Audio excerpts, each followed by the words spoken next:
Téléspectateur qui vous a d'abord Oui, appris tout ça a commencé vendredi soir ouais. vers les 18h30. Je reçois un appel à l'effet qu'il y aurait eu un vol vers les 17h dans un endroit qui s'appelle Sainte-Sophie dans les Laurentides. Ça s'appelle Dynamitage Piché.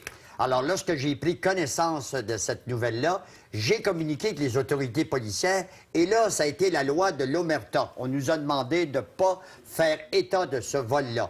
J'en ai appris un peu plus au cours de la fin de semaine. 5 personnes vêtus habillés style commando, armés de semi-automatiques mitraillettes, avec cagoule, sont entrés à l'intérieur de cet entrepôt-là. Il y avait 2 employés. On a séquestré les 2 employés et on est parti avec à peu près 2000 livres de dynamite. Immédiatement, lorsque ça a eu lieu, il y a eu des informations qui ont été transmises à tous les corps policiers à travers le Québec. Pas de vous dire, Pierre, quand on parle de dynamite, à cette période ici, ça a été un peu la panique.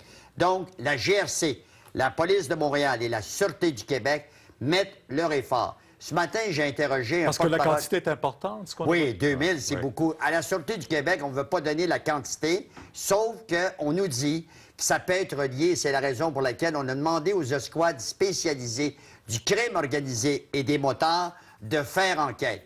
Il y a des sources qui laissent sous-entendre que ça pourrait être relié motard criminel parce qu'il y a des informations qui circulent dans le milieu des motards à l'effet que certains groupes prendraient de l'ampleur et ça pourrait devenir une guerre, une deuxième guerre de motards. Pas pour rien, c'est pas tout le monde qui vole de la dynamite et qui avait intérêt à voler ça. Je peux vous dire que les corps policiers, ils sont extrêmement prudents dans leurs commentaires et surtout sont sur un pied d'alerte. Oh, on va surveiller ça de près parce que j'imagine que c'est une enquête qu'on veut voir déboucher rapidement. Rapidement, tu as fait raison. Merci, Claude. Merci.